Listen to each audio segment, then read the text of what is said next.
नमस्कार, आप देख रहे हैं आपका अपना चैनल हिंदी खबर। मैं हूं आपके साथ सुनील सिंह पौरुष लेकर हाजिर हूं आपका खास कार्यक्रम जो कहूंगा सच कहूंगा। उत्तर प्रदेश की सियासत में 2027 का रण अभी से सजने लगा है।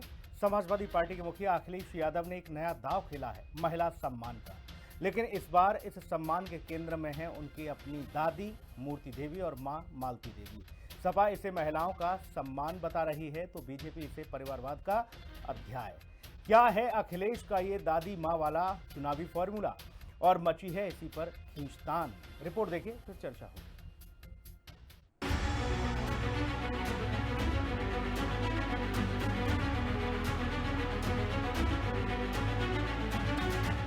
अखिलेश की दादी माँ के नाम से सम्मान, बीजेपी का तंज, परिवारवाद की यही पहचान। अखिलेश की योजना महिला का सम्मान, बीजेपी बोली दादी माँ का बताओ योगदान। 2027 की दहलीज पर खड़ी यूपी की राजनीति में अब नारी शक्ति पर फोकस है। अखिलेश यादव ने अपनी दादी स्वर्गीय मूर्ति देवी और माता स्वर्गीय मालती देवी के नाम पर महिला सम्मान की शुरुआत कर एक तीर से दो निशाने साधे हैं। पहला भावनात्मक कार्ड और दूसरा आधी आबादी को अपने पाले में लाना। अखिलेश यादव ने कहा कि बिना महिलाओं के समाज आगे नहीं बढ़ सकता। उनकी पीडीए सरकार आएगी तो वो हर गरीब महिला को सालाना 40,000 रुपए देंगे, लैपटॉप और स्मार्टफोन भी देंगे। ये सम्मान उन माताओं बहनों का है जिन्हें भाजपा सरकार ने भुला दिया है, उनका अपमान किया है। कि अगर समाज को और देश को देखना है तो वहां की महिलाएं, वहां की स्त्रियों की स्थिति क्या है, अगर उसकी जानकारी हो जाए तो पूरे के पूरे समाज की स्थिति पता लग जा रही है। जहां भारत में विभिन्न जाति धर्म के लोग रहते हैं और जब हम आकलन करते हैं तो हमारी महिला बहनों की स्थिति बहुत ही खराब है। जब कभी भविष्य में हम लोग आगे आएंगे, मौका मिलेगा जो उसमें हम बेटियों की पढ़ाई के लिए और अपनी माताएं बहनों को जो गरीब हैं उनको सम्मान और समृद्ध बनाने के लिए पहले से बेहतर योजना ला करके हम उनका सम्मान करने का काम करेंगे। जैसे कि अभी कहा गया कि अगर किसी देश को आगे बढ़ना होता है तो बहुत जरूरी है उस देश की बेटियां, उस देश की महिलाएं आगे बढ़े। और कहीं ना कहीं देखने को मिल रहा है अब कि आज का भारत जो समृद्ध भारत होना चाहिए था, जहां महिलाओं का सम्मान होना चाहिए था, जहां हम इतने धूमधाम से नवरात्र की पूजा करते हैं, देवी पूजन करते हैं, कहीं ना कहीं हमारी वार्ताएं, हमारी बेटियां कहीं ना कहीं इस नए भारत में पिछड़ती जा रही हैं। अखिलेश के इस दांव को धार दे रही हैं सांसद डिंपल यादव, जो सीधे तौर पर कानून व्यवस्था को मुद्दा बना रही हैं, लेकिन वहीं बीजेपी इसे परिवारवादी पथ बता रही है। बीजेपी ने समाजवादी पार्टी पर तीखा पलटवार करते हुए कहा कि अखिलेश यादव को अपने परिवार के अलावा कोई याद नहीं आता। उनकी दादी मूर्ति देवी और मां मालती देवी का समाज में क्या योगदान है? ये सिर्फ परिवार के नाम पर वोट मांगने का तरीका है। समाजवादी पार्टी के राज में तो बहन बेटियां घरों तक में भी सुरक्षित नहीं थीं, जबकि आज उत्तर प्रदेश में बहन बेटियां सुरक्षित ही नहीं बल्कि आत्मनिर्भर भी बन रही हैं। जो हम लोगों ने 1228 अभ्यर्थियों को उनके सफल चयन के उपरांत आज नियुक्ति पत्र वितरण की कार्रवाई हो रही है।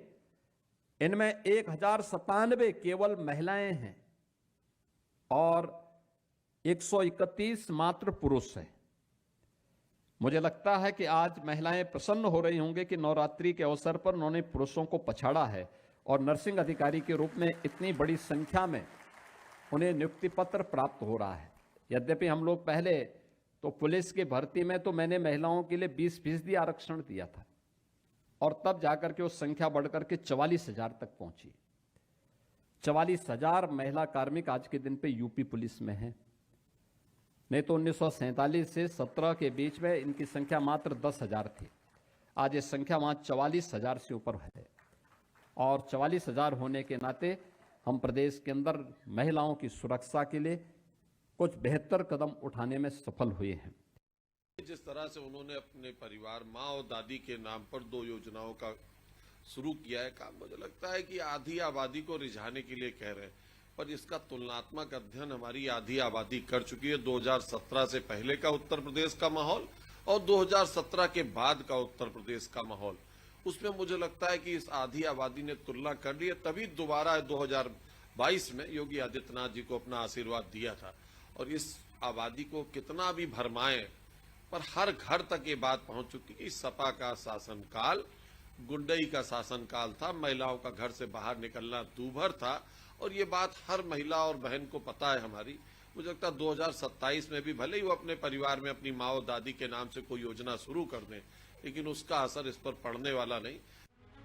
दरअसल यूपी में करीब 7 करोड़ महिला मतदाता हैं जो किसी भी दल की हार जीत तय करती हैं। ऐसे में अखिलेश यादव नारी सम्मान का कार्ड खेल रही महिलाओं को अपने पाले में करने में लगे हैं। लेकिन सवाल यह है कि क्या दादी और मां का नाम अखिलेश को 2027 की सत्ता दिला पाएगा, या बीजेपी का सुरक्षा और सुशासन का मॉडल फिर भारी पड़ेगा। फिलहाल यूपी की सियासत में सम्मान की ये लड़ाई अब घर घर तक पहुंचने वाली है। लखनऊ से विक्रम सिंह राठौर, राहुल श्रीवास्तव और लालचंद के साथ ब्यूरो रिपोर्ट, हिंद खबर। मेहमानों से आपको मिलवा देते हैं। अश्विनी शाही, नेता भारतीय जनता पार्टी, हमारे साथ हैं। अश्विनी जी का बहुत स्वागत है। अली अब्बास, प्रवक्ता समाजवादी पार्टी, कुछ ही क्षणों में हमारे साथ होंगे। अन्नू पासवान जी, प्रवक्ता कांग्रेस, हमारे साथ हैं। अन्नू जी, आपका बहुत स्वागत है। सौरभ त्रिपाठी जी हैं, राजनीतिक विश्लेषक, हमारे साथ। सौरभ भाई का बहुत स्वागत है। सौरभ भाई, सियासी गलियारे में एक चर्चा है, अखिलेश जी ने जैसे ही ये योजना का आज जिक्र किया, उसको लेकर वार्ता की, कार्यक्रम किया, उसके बाद कहा जा रहा है कि जयप्रकाश नारायण जी और लोहिया जी की माता जी के नाम से अगर व्यवस्था करते अखिलेश जी, तब कहते कि नारी के सम्मान के लिए हम हैं, तो शायद कुछ प्रभाव अलग पड़ता। अब तो परिवारवाद का ही आरोप लग रहा है। सौरभ भाई। जी सुनील जी, निश्चित रूप से अगर कोई ऐसी योजना स्टार्ट होती है या ऐसा कोई सम्मान दिया जाता है जिसमें सभी वर्ग की महिलाओं को सम्मान देने की बात कही जाती है, तो अगर किसी राजनीतिक पार्टी के मुखिया की माता उनकी दादी माँ के नाम पर रखा जाएगा तो निश्चित रूप से इस तरह के आरोप लगेंगे। पर अगर हम लोग बड़े वाइड एंगल में देखें तो समाजवादी पार्टी की राजनीति मुख्यतः परिवारवाद की राजनीति रही है। अगर आप देखें 2014 के इलेक्शन में, तो जब पूरी की पूरी सफाया हो गया था, बीजेपी ने उस वक्त बहुत जब बड़ा मार्जिन से जीता था, तो भी सिर्फ सपा के परिवार वाले जो कैंडिडेट थे वही जीत के आ पाए थे। इसके अलावा जब सपा बात करती है कि हम नारी सशक्तिकरण की बात करती है, तो नारी सशक्तिकरण इनकी माँ और इनकी दादी तक सीमित हो जाता है। और जब नारी सशक्तिकरण की बात करते हैं तब ये ट्रिपल तलाक का विरोध करते हैं। अगर जब ट्रिपल तलाक का विधेयक पास किया गया था तो उन्होंने ट्रिपल तलाक के अगेंस्ट में वोट किया था। उसके बाद अभी कुछ दिन पहले पूजा पाल ने विधानसभा में कहा था कि पीडीए की राजनीति करते हैं, और पीडीए की मैं खुद पीड़ित महिला हूं, लेकिन सपा के शासनकाल में मुझे कभी न्याय नहीं मिला। देखिए, पूजा पाल इनके स्वयं की पार्टी की है, और जब वो इस तरह के आक्षेप लगाती हैं तो इनका जो भी किया कराया है वो दूध का दूध और पानी का पानी हो जाता है। इनको महिलाओं की कितनी चिंता है वो हमें स्पष्ट हो जाता है। ये महिलाओं की राजनीति कर रहे हैं 2027 के इलेक्शन के पहले। तो मैं ये कहूंगा, इसके अलावा अगर एक और बात मैं कहूंगा, जैसे साजिद राशिद ने कुछ दिन पहले डिंपल यादव जी के लिए ही एक अभद्र टिप्पणी की थी, लेकिन अखिलेश यादव के मुंह से हमने एक भी शब्द उसके अगेंस्ट नहीं सुना। तो ये कहीं ना कहीं इनकी जो पूरी राजनीति है वो मुस्लिम्स को की तुष्टीकरण तक रह गई है, और जो पीडीए की राजनीति है उसमें ये डब्ल्यू का एंगल जोड़ने का प्रयास जरूर कर रहे हैं। लेकिन उत्तर प्रदेश की महिलाएं इतनी समझदार हैं, और मैं तो कहूंगा उत्तर प्रदेश की मुस्लिम महिलाएं भी समझदार हैं, जिन्होंने 2017 में माननीय मुख्यमंत्री जी को वोट देके पुनः मतलब सत्ता दी थी। तो लोग अब समझने लगे हैं, इस तरह के चक्करों में फंसने वाले नहीं हैं। इन्होंने इतनी कैटेगरी बनाई है भले ही उसमें कि ताकि ऐसा कोई आक्षेप ना लग सके, लेकिन अब पब्लिक भी समझती है, महिलाएं भी समझती है। अब ये पुराना भारत नहीं नया भारत है, वो सारी चीजों को ठीक से समझता है। ठीक है सौरभ भाई, आपने इशारा किया कि अगर आप कोई नई व्यवस्था लेके जा रहे हो, वो भी दादी माँ के नाम से लेके जा रहे हो, तो फिर लोग पूछेंगे कि भाई आपने जब आपको अवसर मिले थे तब आपने कितना दादी माँ से लेके बाकी कितनों का क्या सम्मान किया था, वो आपने अपने वक्तव्य में बात कही। अन्नू पासवान जी, कांग्रेस कैसे देख रही है? अखिलेश जी दादी माँ ले आए हैं, लोग कह रहे हैं कि कांग्रेस के ही पथ पर चल रही है समाजवादी पार्टी भी, कांग्रेस ने भी वही किया, वो भी इंदिरा जी के ही नाम से आगे बढ़ाते रहे चीजों को, परिवार को। सबसे पहले आप सभी लोग को मेरा नमस्कार। सुनील जी, नमस्कार। मैं ये पूछना चाहूंगी कि ये प्रश्न आपकी तरफ से है या बीजेपी वालों की तरफ से है कि इंदिरा जी के नाम पर ही चीजों को बढ़ाते गए? तो इसका स्पष्ट जवाब मैं ये देना चाहूंगी कि इंदिरा जी और राजीव जी की जो बात कई बार इस तरह से उठ के आई है, तो मुझे लगता है कि उनका योगदान जो भारत को आजाद कराने से लेके भारत को इतना आगे तक ले जाने में है, वो किसी से छुपा तो है नहीं। इंदिरा और जी का अगर भारत की आजादी में था।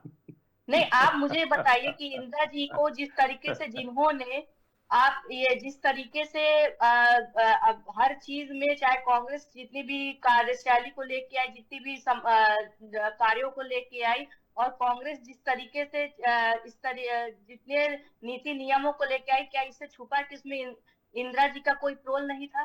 क्या वो आप ये भारत की कहना आजादी चाहते का हैं? जिक्र किया इसलिए मैंने पूछ नहीं, लिया। मैं ये कह रही हूँ कि मैं कांग्रेस पार्टी की भी बात कर रही हूँ, और जिस तरीके से योगदान राजीव गांधी जी का भी था, उन्होंने नवयुग, जिस तरीके से भारत में नवयुग को लेके आए, कंप्यूटर से लेके हर एक चीज को उन्होंने किया, तो क्या उसका योगदान राजीव गांधी जी का नहीं था? तो इस पे अगर बीजेपी को इतनी आपत्ति होती है कि क्यों बार बार राजीव गांधी जी के हर नाम पे हम लोग कांग्रेस पार्टी ने इतने सारे कार्य किए, इंदिरा जी के तो क्या मुझे लगता है कि ये आंख मूंद के जिस तरीके से राजनीति कर रही है बीजेपी, उन्हें तो सबसे पहले अपने गिरबान में झांकना चाहिए कि ये लोग जो आज के समय में जो विकसित भारत की बात करते हैं, विश्व गुरु की बात करते हैं, मैं तो जानना चाहती हूँ कि भाई अन्नू बीजेपी पासवान, का, और खास तौर इसीलिए पे अन्नू पासवान, इसीलिए ये लोग पूछ रहे हैं कि चलिए आपने तो योगदान गिना दिए अपने लोगों के, ये दादी माँ का क्या योगदान था समाजवादी पार्टी में जो उनके नाम से योजना आई है?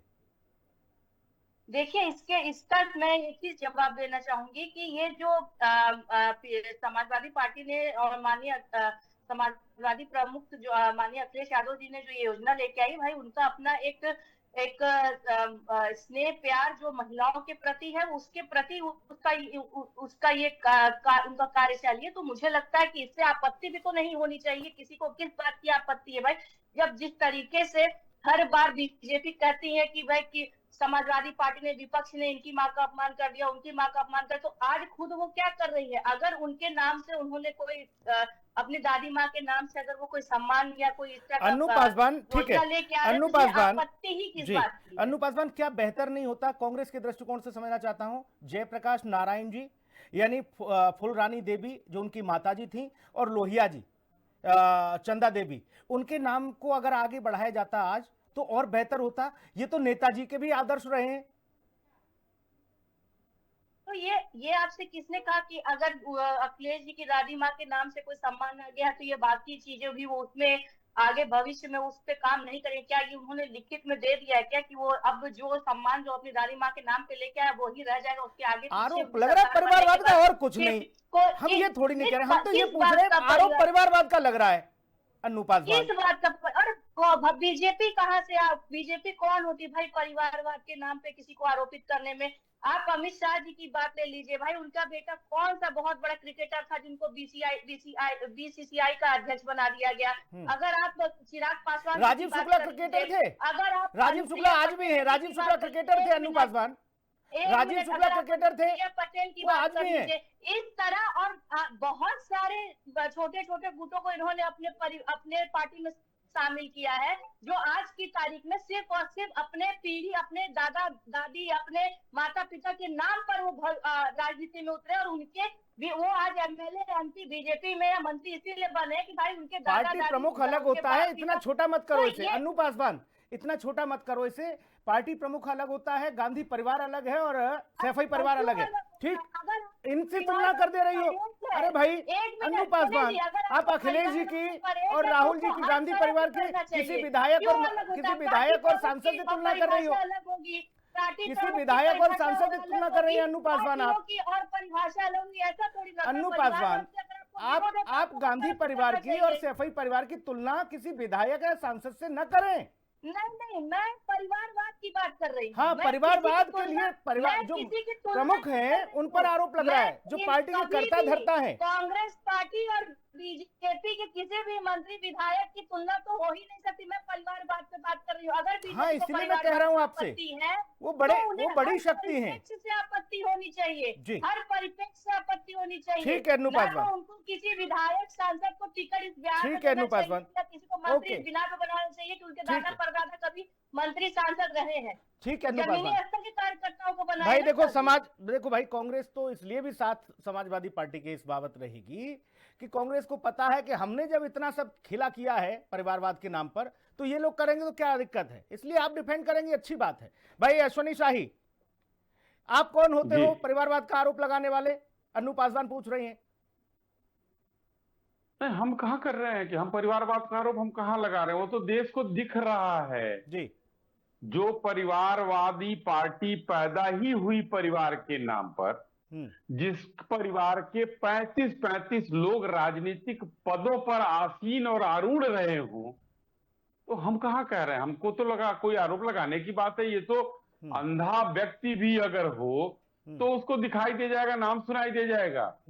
अभी हमारे राजनीतिक विश्लेषक सौरव जी ने बताया कि उनके परिवार के लोग ही जीत कर आए थे और किसी दूसरे यादव को थोड़ी टिकट देना है। इन लोगों ने एक पुरस्कार और शुरू किया था सुनील जी, उसका हम लोग चर्चा छोड़ दिए, यश भारती पुरस्कार। जी मालूम। तो ये तो इन लोगों ने यश भारती पुरस्कार में, आपने बड़ा शानदार किस्सा सुना होगा, जो एक बार यश भारती बट रहा था, उसमें मंच पर जो साउंड सिस्टम वाला था उसने कहा कि सर हमको कुछ नहीं मिला, तो माननीय मुलायम सिंह जी ने कहा इसको भी दो एक यश भारती। तो ऐसे पुरस्कार वाले हैं। भारतीय जनता पार्टी ने वीरता पुरस्कार के लिए रानी लक्ष्मीबाई वीरांगना को चुना और इन्होंने फूलनदेवी वीरांगना को चुना वीरता पुरस्कार के लिए। तो फर्क तो साफ है, वो दिखाई दे रहा है कि फूलनदेवी कितनी वीर थी और रानी लक्ष्मीबाई कितनी वीर थी। आज अभी हमारी कांग्रेस की प्रवक्ता, चूंकि समाजवादी पार्टी का विषय है, कांग्रेस की प्रवक्ता यहाँ कह रही थी 400-500 संस्थाओं से लेकर सबका नाम इन लोगों ने कांग्रेस के जवाहरलाल नेहरू से लेकर और राजीव गांधी तक रख दिया है जी। तो ये परिवारवाद का प्रतीक थोड़ा ही है। ये तो इन्होंने कहा कि इंदिरा जी लड़ी थी आजादी की लड़ाई। तो मैं पूछना चाहूंगा आपके माध्यम से कि 1969 में तो इनको निकाल दिया गया था पार्टी से, सिंडिकेट के उसमें। तो कौन सी कांग्रेस वो कांग्रेस आई लड़ी थी या उस समय की कांग्रेस जो है भारतीय राष्ट्रीय कांग्रेस लड़ी थी? ये हम लोगों को थोड़ा सा सोचना पड़ेगा। और कांग्रेस की लड़ाई लड़ने के लिए, अंग्रेजों से लड़ने के लिए एक अंग्रेज ने एक पार्टी बना दी कि अंग्रेजों से लड़ेगी। तो वो पार्टी और आज जो है कांग्रेस के जो समाजवादी पार्टी का जो परिवारवाद है, ये स्पष्ट रूप से सामने दिखाई दे रहा है। भाई हम लोगों ने तो कन्या सुमंगला योजना शुरू कर दिया, मेधावी छात्रों का पुरस्कार शुरू किया, हमने गोवंश के रक्षा के लिए पुरस्कार शुरू किया। इन लोगों का यश भारती खत्म हुआ, उसके बाद ये यश भारती, अब देखिए किस तरीके से जो है। अब आता है इनकी माताजी और दादी का योगदान। देखिए, मैं किसी के माँ, हमारी माँ, अखिलेश जी की माँ, माननीय मुलायम सिंह जी की माँ, सबका सम्मान है, पूरे देश के साथ सम्मान है। मगर आपका जो जायज सवाल था कि आदर्शों पर चलेंगे, लोहिया जी के पुरस्कार देंगे अपनी माता जी के नाम पर, आदर्शों पर चलेंगे, जनेश्वर मिश्रा जी के पुरस्कार देंगे अपनी दादी के नाम पर। तो भाई यहां तो परिवारवाद छपा कर आ गया है कि इन्हीं लोगों ने एक ऐसे सपूत को जन्म दिया जो, उनका योगदान मैं गिना रहा हूं आपको, कि जो गरीबी में रहकर माननीय मुलायम सिंह जी यादव को अध्यापक बनाती हैं और वो अध्यापक जो है प्रदेश का मुख्यमंत्री बनता है, और उसके बाद इनकी माताजी, जिसका सम्मान इनके पिताजी ने ही नहीं किया, आज जो है 2 माताएं हैं उनकी। तो ये पर्सनल हो जाएगा, क्षमा के साथ मैं कहना चाहता हूं, सम्मान करना हिंदू रीति रिवाज में एक ही के साथ होता है। और आज ये दादी की बात करते हैं, जिस पिता ने इनको सोने का चम्मच देकर आज भेजा कि जाओ भाई राजनीति करो, मुख्यमंत्री बनो, उसी पिता को राष्ट्रीय अध्यक्ष के लिए बेइज्जत कर दिया उस व्यक्ति ने। तो ये सारा जो है इनकी वीरता है, इनका परिवारवाद है और इनकी माता और दादी का योगदान है। ठीक है, सर चढ़कर बोल रहे हैं। अली अब्बास हमारे साथ जुड़ गए समाजवादी पार्टी से। अली अब्बास भाई, बहुत स्वागत आपका। अली अब्बास जी, आरोप लग रहा है जैसे ही अखिलेश जी ने ये योजना वो लेके आए नारी सम्मान के लिए, माँ दादी वाली, दादी माँ वाली, कि परिवारवाद को ही सिर्फ समाजवादी आगे करते हैं, समाजवादी पार्टी, बाकी उनको कोई नजर नहीं आता। आप जेपी जी को, जयप्रकाश जी को भूल गए, लोहिया जी को भूल गए, जनेश्वर मिश्रा जी को भूल गए, उनकी न माता जी याद है न कोई और। अली अब्बास जी, भाई अली अब्बास, आपको आवाज आ रही मेरी? लगता है संपर्क शायद उनसे टूट गया है। सौरभ त्रिपाठी जी, एक आरोप लगा कि भैया प्रधानमंत्री नरेंद्र मोदी के नाम से एक स्टेडियम हो गया, बोले उनको सरदार वल्लभ भाई पटेल के नाम पर था और नरेंद्र मोदी ने अपने नाम पर रख लिया। इस देश में इंदिरा जी के नाम पर, राजीव जी के नाम पर, नेहरू जी के नाम पर, गांधी परिवार के नाम पर गली मोहल्ले सड़क से लेकर क्या क्या नहीं है, क्या क्या नहीं है। एक स्टेडियम हो गया था, उस पर हाय तौबा हो गई। बोले अरे ये कैसे कर लिया इन्होंने, ये रवैया कैसा है। और आज अगर ये पूछा जा रहा है कि अखिलेश जी जो व्यवस्था लेके आए हैं उसमें जयप्रकाश नारायण जी, लोहिया जी, जनेश्वर मिश्रा जी, अगर उनके माता पिता अगर उसमें शामिल रहते, मां उसमें शामिल रहती, तो एक समाजवादी पार्टी का एक मैसेज अलग जाता। सौरभ भाई,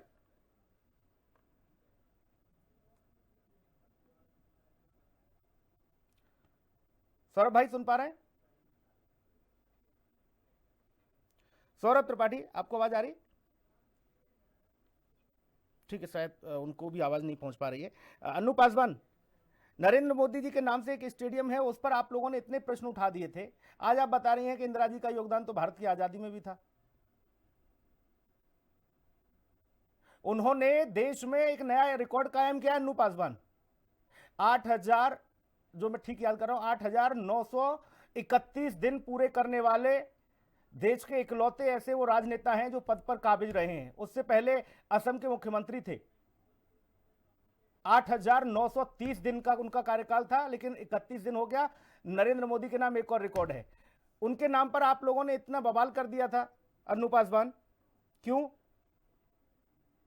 सुनील जी, देखिए पहली बात तो ये है कि उनके नाम से स्टेडियम बना या उन्होंने किस तरीके से इसको अपने नाम में तब्दील किया। हम लोग भाजपा की इस कार्यशैली पे हमेशा सवाल उठाते हैं कि जो पहले से नाम था उसको बदलने में ये लोग जितना समय करते हैं, जितना पैसा व्यय लगाते हैं, या जितनी चीजों को ये लोग भारत की आर्थिक चीजों को नुकसान पहुंचाते हैं। हमारा मुद्दा इस पे है। और रही बात जिसका आप जो कह रहे हैं कि इंदिरा जी के नाम पे, जवाहरलाल नेहरू जी के नाम पे, राजीव जी के नाम पे बहुत सारे चीजें हैं, तो आप मुझे बताइए कि बीजेपी का ऐसा कौन सा नेता या बीजेपी के ऐसे कौन से मुख्यमंत्री, प्रधानमंत्री जो अब तक जो बने हैं, वो उनमें से किसने भारत के लिए अपनी शहादत दी। जरा मुझे एक बात इस पॉइंट आउट को बता दीजिए कि किसने भारत को भारत के लिए शहादत दी। ये तो काम तो सिर्फ कांग्रेस पार्टी ने किया। कांग्रेस ने कहां शहादत दी है? कांग्रेस ने कहां शहादत दी, बता दीजिए। अरे भाई, इंदिरा जी प्रधानमंत्री रहते वो 71 की लड़ाई में जंग पर थी, बॉर्डर पर, और 71 की लड़ाई में थी, 65 की लड़ाई में थी। इस तरह की घटना होती है। सुनील जी, अब आप जो काम कर रहे हैं ना, मुझे लगता है कि नेशनल चैनल, नहीं, आप बताइए ना। आप कहती हैं कि भारत के लिए प्राण दे दिए, की शहादत के ऊपर मजाक। वो प्रधानमंत्री थी, राजीव जी प्रधानमंत्री थे भारत के। जो दुर्घटनाएं हुई, दुर्भाग्यपूर्ण थी। बताइए, क्या आप सुनील जी, सुरक्षा में चूक थी, उसको कांग्रेसी नहीं कहेंगे। इंदिरा जी की हत्या सुरक्षा में बहुत बड़ी चूक थी कि देश की प्रधानमंत्री की हत्या हो जाती है। नकार रहे हैं कि वहाँ क्या सिटिंग प्रधानमंत्री होते हुए भी जिस तरीके से जिस तरीके की बर्बरता पूर्वक उनकी हत्या की गई, तो ये लापरवाही किसकी थी? अन्नू पासवान, किसकी लापरवाही थी? क्या उनकी शहादत लापरवाही किसकी थी? वो किस बात की? कब तक आप भुनाओगे? ये विक्टिम कार्ड कब तक खेलोगे? क्या चाहते हैं आप? क्या चाहते हैं आप? क्या चाहते थे? कब तक कार्ड खेलोगे ये विक्टिम कार्ड? ये सुरक्षा में चूक थी भाई। राजीव गांधी जी की जो हत्या हुई उसमें वो कांग्रेस की लापरवाही थी। यानी आप सरासर जो पूरे भारत के लोगों को ये बात पता है कि जिनको भारत के लोग उनकी शहादत को मानते, उनको शहीद मानते हैं, आप उसको लापरवाही में तब्दील कर रहे हैं। वाह भाई, ये तो मैंने सुना है। इंदिरा जी की सुरक्षा में चूक नहीं थी अन्नू पासवान? इंदिरा जी की सुरक्षा में चूक नहीं थी? उसके बाद कत्लेआम नहीं हुआ? उसके बाद कत्लेआम नहीं हुआ? उसके बाद कत्लेआम हुआ था नहीं हुआ था? उनकी शहादत, उनकी शहीद पर आप जिस तरीके प्रशिक्षण लगा रहे हैं, मुझे तो संदेह होने लगता है अन्नू पासवान, कि जिस तरीके अन्नू पासवान सुनिए, अन्नू पासवान, सुरक्षा में चूक थी, इंदिरा जी की हत्या हुई, उसके बाद क्या कत्लेआम हुआ दिल्ली में? क्या हुआ बताइए? शहादत वाले फिर अपने ही लोगों के कत्लेआम मचाएंगे? नहीं, सड़क पे क्या नहीं, सड़क पे कांग्रेस पार्टी का झंडा लेके कोई उतर गया था क्या? अगर उनको स्नेह पे, अब जिस तरीके से हम ये मानते हैं कि उस समय जो भी हुआ वो ठीक नहीं हुआ, मगर आप ये भी नहीं कह सकते कि वो सब कांग्रेस पार्टी के चलने वाले लोग थे। और आप तो आप उसे ऐसे मत जोड़िए कि 71 की लड़ाई में शहादत दी। आप खुद इस चीज को कह रहे हैं, आप खुद इस चीज को मान रहे हैं कि राजीव गांधी जी और इंदिरा गांधी जी की जो हत्या की गई, जो भारत के लिए शहीद हुए, जो अपने भारत के जनता के शहीद हुए, वो शहादत नहीं था, वो चूक था। अरे वाह, इतने सालों तक हम लोग जिस चीज को मानते आ रहे हैं, आपने तो पूरी इतिहास को बदल के रख दिया सुनील जी। वाह, आप भारत को जवाब दे दीजिए ना। अच्छा अन्नू पासवान, अन्नू पासवान, आप अन्नू पासवान एक छोटा सा प्रश्न मेरा। अन्नू पासवान, आप मुझे इतना बता दीजिए, नवरात्रि का समय चल रहा है, अजित पवार की अभी दुर्घटना में जान चली गई, उन्होंने महाराष्ट्र के लिए जान दे दी, अब ऐसा लेकर एनसीपी जाए लोगों के बीच में कि महाराष्ट्र के लिए शहीद हो गए? क्या बोले जा रहे हैं? एक प्लेन क्रैश को बम से किसी को उड़ा दिया जाए, दोनों चीज की तुलना कैसे? हाँ, बस मैं वही समझना चाह रहा था, वही समझना चाह रहा था मैं, अजित पवार जो हुआ वही समझना चाह रहा था। ठीक है, ठीक है अन्नू पासवान भाई, क्या अली अब्बास हमारे साथ जुड़े हैं? क्योंकि उनके शासनकाल में कई अली बार प्लेन क्रैश हो चुका है, इसका जवाब तो बीजेपी वालों को देना चाहिए। सौरभ त्रिपाठी को आवाज आ रही है? सौरभ भाई, आपको आवाज आ रही है मेरी? सुनील जी, कोई ऑडियो का इश्यू होगा, लेकिन जो मैं एक्चुअली अगर हम देखें इस पूरे ओवरऑल विषय को जी, तो जब से भाजपा की सरकार आई है, हम देखेंगे कि उसकी जो बहुत सी स्कीम्स हैं वो महिलाओं पे ओरिएंटेड रही है जी। जैसे अगर हम बात करें बेटी बचाओ बेटी पढ़ाओ, उज्ज्वला योजना, मातृ वंदना योजना, ऐसी बहुत सी स्कीम्स हैं जो बीजेपी ने चलाई। उसके बाद ट्रिपल तलाक हटाने का वो विधेयक लाने में बीजेपी का रोल रहा। जब आप ऐसी स्कीम चलाते हैं, जब आप ऐसी स्कीम्स के माध्यम से पब्लिक में अपनी विश्वसनीयता बनाते हैं, तो आपको फिर अपनी माँ के लिए, अपनी दादी के लिए कोई स्पेशल योजना चलाने की आवश्यकता नहीं पड़ती। अभी बिहार का इलेक्शन हो रहा था, बिहार के इलेक्शन पे मंच से प्रधानमंत्री श्री नरेंद्र मोदी जी की माता जी को कहीं गाली दी गई, उसके बाद उसका आक्रोश पूरे बिहार के रिजल्ट पे दिखाई पड़ा जी। 2024 के इलेक्शन में लालू यादव ने जब कहा कि इनका तो कोई परिवार नहीं है, तो पूरे देश ने मैं मोदी का परिवार करके कैंपेन चलाया। आपकी नियत अगर सही है, आपकी इच्छा है कि पब्लिक के लिए काम करें, सही में अगर आप महिलाओं के लिए काम करना चाहते हैं, जैसे एक बहुत ऐसी योजना है जैसे स्वच्छता मिशन जो था, जिसमें घर घर शौचालय बनाने की बात है, वो एक तरह से हो सकता है वो डायरेक्टली कहीं नहीं दिखती कि महिलाओं से संबंधित हो, लेकिन वो एक ऐसी योजना थी तो डायरेक्टली महिलाओं को प्रभावित करती थी। तो ऐसी योजनाओं के माध्यम से प्रधानमंत्री जी ने अपनी एक विश्वसनीयता बनाई और उनको ऐसी कोई आवश्यकता नहीं कि वो कोई ऐसी स्कीम चलाएं जो कि उनकी माता जी को सम्मान देने के लिए या उनकी दादी को सम्मान देने के लिए रखा जाए जी। तो सपा को भी इस पे विचार करना चाहिए। उनकी सरकार में जब उनकी खुद की विधायक ऐसा आक्षेप लगा रही है उनके ऊपर कि पीडीए के होने के बावजूद मेरे को सुरक्षा नहीं मिली, मेरे को वो सम्मान नहीं मिले, मेरे को वो न्याय नहीं मिला, तो बाकी पब्लिक के अंदर कहीं ना कहीं उनके प्रति एक अविश्वसनीयता बनेगी। यही अंतर है भाजपा और सपा सरकार में जी। ठीक है, अश्विनी शाही जी, आपकी कथनी करनी में अंतर है, कांग्रेस कह रही है। देखिए सुनील भाई, अभी हम कांग्रेस की प्रवक्ता यहाँ पर बोल रही है शहादत की बात, तो मैंने भी कहा कि सुरक्षा में चूक थी इंदिरा जी की, और राजीव जी की जो हत्या हुई, हम शहादत चलिए अच्छा मान देते हैं, यहाँ पर अनु जी एकदम जो है बेताब हो रही है उसके लिए, लेकिन राहुल गांधी जी ने तो नहीं माना था, डीएनए टेस्ट के लिए मना कर दिया था उन्होंने, तो वो शहादत मानते नहीं है अपने पिता की, और कांग्रेस के कार्यकर्ता जो है इतना जो है उत्साहित हो गए हैं। जो कोई बात नहीं, हम लोग मान लेते हैं कि शहादत हुई, कांग्रेस की कोई बात नहीं अच्छी है, लेकिन ये शहादत देने के बाद पूरे देश के संसाधनों पर जब उनको जो है राजीव गांधी एयरपोर्ट, सोनिया गांधी विद्यालय, ये सारा आप लोगों के। और अभी सौरभ जी ने देखिए जिस चीज पर कहा, 2-3 एक राष्ट्रीय जो सम्मान की बात थी वो शौचालय की, उसका विरोध कांग्रेस ने किया, उसका विरोध जो है इन लोगों ने किया। वो जिस तरीके से आज 90 के दशक को हम लोग याद करते हैं, उसके बाद से चलते हुए अगर कहीं भी आप चले जाइए सौरभ जी, आप गाड़ी से जा रहे हैं, महिलाएं किस तरीके से जाड़े गर्मी बरसात सड़क के किनारे जाती थी, वो एक राष्ट्रीय सम्मान था, नारियों को सम्मान देने की बात थी। उज्ज्वला योजना का भी नाम लिया सौरभ जी ने। उज्ज्वला योजना, महिलाओं के फेफड़े जो फूक जाते थे उसके लिए उन्होंने गैस सिलेंडर देने की बात की। उसके बाद ये मकान का मालिक नहीं बनाया, मकान मालकिन, जितना हम लोगों ने मकान बना कर दिया देश में प्रधानमंत्री आवास योजना के अंतर्गत, उनके मालकिन वो महिलाएं ही हैं।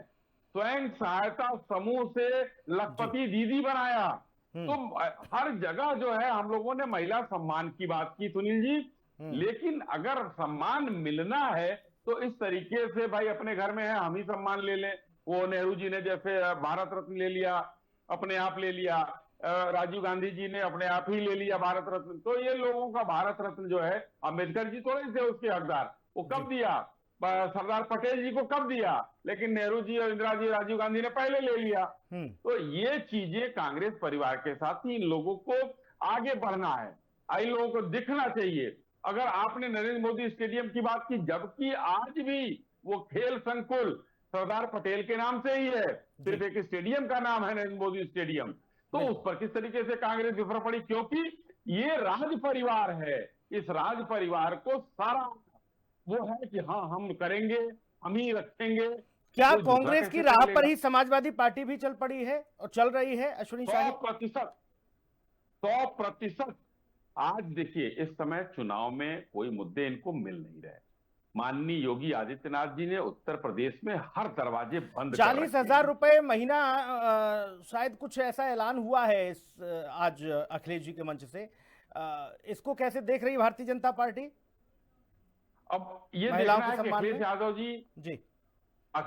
अखिलेश यादव जी पार्टी फंड से इसको कभी सोच रहे हैं सरकार आएगी तब देंगे, या अपने समाजवादी पार्टी के कोष से दे रहे हैं, ये कब तक चलता है ये देखने वाली चीज है। ये तो आने घोषणा करना और उसको इम्प्लीमेंट करने में, दोनों में फर्क है। क्योंकि जब ये सैफई महोत्सव मनाते थे तो वहां जो बजट था 100 करोड़ रुपए से ऊपर का, वो सबने देखा है कि क्या होता था उसका। तो ये लोग उसके बाद जैसे सरकार गई, इनका सैफई महोत्सव खत्म हो गया, उसके बाद आज तक नहीं हुआ। तो वो उसी रास्ते पर चल रहे हैं और ये परिवारवाद की पराकाष्ठा है जिसमें इन लोगों ने जबरदस्ती जो है एक ये पुरस्कार चालू कर दिया। जी अश्विनी शाही, आपने भोपाल के हबीबगंज रेलवे स्टेशन का नाम बदल के कमलापति, रानी कमलापति क्यों रखा? आपने झांसी का रेलवे स्टेशन का नाम बदल के वीरांगना लक्ष्मीबाई क्यों रखा? आप ऐसा क्यों करते हो भाई? गजब खेल खेल रहे हो आप भी, सियासी है।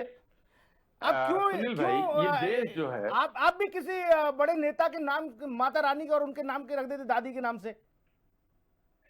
ये देश वीरों का रहा है। आज छत्तीसगढ़ के मुख्यमंत्री अवंतीबाई लोधी के सम्मान में कार्यक्रम कर रहे हैं, बड़े बड़े, क्यों कर रहे हो भाई? अंतर, वही मैंने पहले भी कहा, अंतर साफ है कि हमारा ये हबीब का देश नहीं है, ये हबीब से नहीं चलेगा, ये औरंगजेब से नहीं चलेगा, ये वीरांगना अवंतीबाई लोधी से चलेगा, ये रानी लक्ष्मीबाई से चलेगा। ये लोगों का नाम हमको आगे करना है। हमको औरंगजेब के औलाद नहीं बननी है, हमको अशफाकुल्लाह खां की औलाद बननी है। उनके नाम पर हम काम करेंगे, वीर अब्दुल हमीद के नाम पर काम करेंगे, उनकी माताजी के नाम पर करेंगे। लेकिन यहाँ तो परिवारवाद है, तो परिवारवाद में यही अपेक्षा थी, यही अपेक्षा रहेगी। जो मैं कहना चाह रहा था सुनील जी, अंतिम लाइन बोल के, कि माननीय मुख्यमंत्री योगी आदित्यनाथ जी ने समाजवादी पार्टी के सारे दरवाजे बंद कर रखे हैं। ये पीडीए चलाए, कुछ भी करें। अब देखिए पहले पीडीए आया, पिछड़ा दलित अल्पसंख्यक, उसके बाद इन्होंने लगा कि अब तो अगड़ा गायब हो गया। इसमें जब आलोचना हुई तो उसमें ऐसे सब जोड़ दिया, आधी आबादी, अल्पसंख्यक, सब जोड़ दिया इन लोगों ने। ठीक है, उसके पहले मैं सौरभ त्रिपाठी, मैं एक चीज आपसे समझना चाहता हूं सौरभ भाई। पीडीए का जिक्र लगातार किया जा रहा है और पीडीए पर ही बताया जा रहा है कि समाजवादी पार्टी पीडीए की सरकार बनाएगी। वो ये नहीं कहते अध्यक्ष जी अखिलेश यादव कि सपा की सरकार, वो कहते हैं पीडीए की सरकार बनेगी। पीडीए से एम इधर उधर छिटक गया है, इसलिए दादी मूर्ति देवी, मां मालती देवी, दोनों के एम मिलाकर एम को मजबूत करने का मामला है क्या? जो एम वाई पहले था, बोले चलो पीडीए ठीक है, एम भी लाओ, ये एम कमजोर नहीं होना चाहिए। इसका कोई ऐसा कोई नैरेटिव है क्या सौरभ भाई? एम कमजोर नहीं होना चाहिए। सुनील जी, एम का मतलब समाजवादी पार्टी के लिए एम फॉर मुस्लिम ही होता है जी। ये डबल एम लगा के उसको पलट के डब्ल्यू बनाने की कोशिश कर रहे हैं, पर इनके जो स्कीम्स हैं उन चीजों से उस जो महिला की सुरक्षा की बात करते हैं वो सब चीजें उसको जस्टिफाई नहीं करते हैं। एक क्लेम ये करते हैं 1090 का कि हमने अपने शासनकाल में वो दिया, तो वो भी कोई ऐसी इनकी बनाई हुई स्कीम नहीं थी। वो ऑलरेडी ऐसी स्कीम ऑलरेडी उस पे जो है काफी काम पहले हो चुका था, उन्होंने उसको बाद में इंप्लीमेंट किया। हाँ, उसको अच्छे से इंप्लीमेंट किया, इसके लिए मैं कहूंगा कि भाई ये न्यूयॉर्क भी गए, सिंगापुर भी गए, लेकिन केवल स्कीम बनाने से काम नहीं होता। 2017 के बाद जब बीजेपी गवर्नमेंट आई है और 20% का आरक्षण महिलाओं को देना है जब पुलिस की भर्ती में, तब जाके 44,000 की महिलाएं आज हुई हैं। पुलिस में भर्ती जो हुई है वहां संख्या जो है वो 44,000 है। महिलाओं की सुरक्षा अगर आपको करनी है तो कहीं ना कहीं, अगर मैं पुरुष हूं, मुझसे कोई महिला अपने दर्द कहने में उसका संकोच करे, लेकिन जब कोई महिला किसी महिला से बात करेगी तो वो अपने बात को अच्छे तरीके से रख सकेगी और दूसरी महिला भी शायद उसकी बात को अच्छे से समझ सके। तो आप महिलाओं की तो संख्या वहां है ही नहीं, और आपने 1090 की बात करते कि हमने इतनी बड़ी एक नहीं, वो सारी चीजें ठीक है सौरभ भाई, मैं तो इस बात पर फोकस करने की कोशिश कर रहा था, करवाने की आपसे, कि क्या एम कमजोर न पड़ जाए। पीडीए में देखिए भाई, पी पिछड़ा, दलित और ए से अल्पसंख्यक, अल्पसंख्यक में तो सब आ जाते हैं। वहां मुस्लिम खास तौर पर ऐसा नहीं होगा अल्पसंख्यक मुसलमानों के लिए है, उसमें तो सब हैं, बाकी जो कमजोर लोग हैं पीछे, जिनकी आबादी कम है, घनत्व कम है, इसलिए एम कमजोर ना हो, इसलिए ये प्रयोग किया गया है क्या, ये मैं समझना चाह रहा था। देखना ये होगा अखिलेश जी का ये एम वाला कार्ड 27 में क्या कमाल करता है। भारतीय जनता पार्टी इसको किस तरह से भुनाने का काम करेगी परिवारवाद के नाम को लेकर, और मालती देवी और मूर्ति देवी के दादी और माँ के नाम को लेकर समाजवादी पार्टी क्या वाकई में अपने विजय रथ को 27 में आगे बढ़ा पाएगी, ये बहुत महत्वपूर्ण है। इस पर सबकी नजरें हैं। बहुत धन्यवाद, बहुत शुक्रिया, नमस्कार।